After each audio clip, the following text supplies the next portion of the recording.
بسم اللہ الرحمن الرحیم۔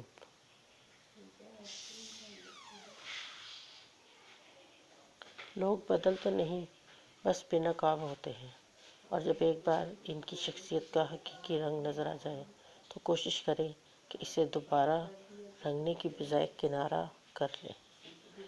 دریا نے نہر سے پوچھا، کیا تیرا دل نہیں چاہتا کہ تو سمندر بن جائے؟ نہر نے دریا سے کہا، بڑا بن کر کھارا ہو جانے سے بہتر ہے کہ چھوٹا رہ کر میٹھا رہو۔ مطلب کی دنیا ہے، یہاں سنتا نہیں فریاد کوئی، ہنستے ہیں تب لوگ جب ہوتا ہے برباد کوئی۔ انسان کو بولنا سیکھنے میں 1 سال لگتا ہے، لیکن کون سا لفظ کہاں بولنا ہے یہ سیکھنے میں ساری عمر لگ جاتی ہے۔ جن لوگوں کے پاس آپ کو دینے کے لیے وقت ہی نہ ہو، ان کے پیچھے پیچھے اپنی محبت کا رونا روتے پھرنا بے معنی ہوتا ہے، کیونکہ بھیک میں ملے وہ لمحوں کی توجہ کا اگر دل ایک بار عادی ہو جائے تو ساری زندگی یہی بھیک ہی ملتی ہے۔ اپنے آپ سے سب سے مشکل لڑائی وہ ہوتی ہے جب آپ کے دل میں کچھ اور ہوتا ہے اور آپ کا دماغ رشتوں کا لحاظ کرتے ہوئے کچھ اور سوچ رہا ہوتا ہے۔ اگر کسی کی یاد شدت اختیار کرے اور تم اسے کبھی بھلا نہ پاؤ تو یہ تمہارا کمال نہیں، کمال اس کا ہے، کیونکہ اس کے پیار اور خلوص میں کوئی ملاوٹ نہیں تھی۔ آپ خود ہی اپنے لیے بہترین دلاسا ہوتے ہیں، بہترین دوست، بہترین دنیا اور مشکل وقت میں بہترین تھپکی جو آپ کو کبھی ہارنے نہیں دیتی۔ ہم جو کرتے ہیں وہ کبھی ہمیں غلط نہیں لگتا، ہمیں صرف وہ غلط لگتا ہے جو دوسرے کرتے ہیں۔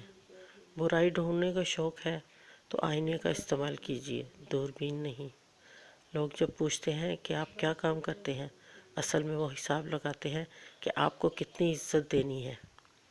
کچھ الفاظ محض الفاظ نہیں ہوتے، وہ کیفیت ہوتی ہے۔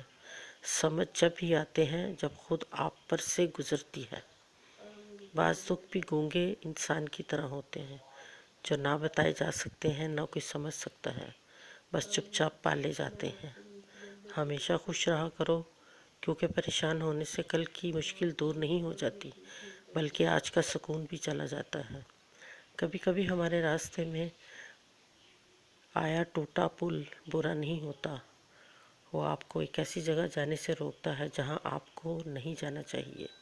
زندگی کے سفر میں ہر رکاوٹ کا کوئی نہ کوئی مقصد ضرور ہوتا ہے، بس ہمیں اس رکاوٹ سے سبق سیکھنا ضروری ہے۔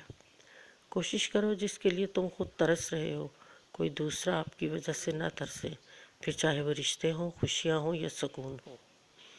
جب انسان میں سچ سننے کی طاقت نہ ہو، جس انسان میں سچ سننے کی طاقت نہ ہو، اس انسان سے گفتگو کرنے سے گریز کرنا چاہیے، کیونکہ وہ آپ کی ہر بات کو غلط قرار دے کر اپنی غلطیوں پر بھی آپ ہی کو قصوروار ٹھہرا دے گا۔ اگر کبھی ایسا لگے کہ تم تھک چکے ہو اور دعا مانگنا بھی مشکل لگے تو اللہ کے سامنے صرف ہاتھ پھیلا لیا کرو۔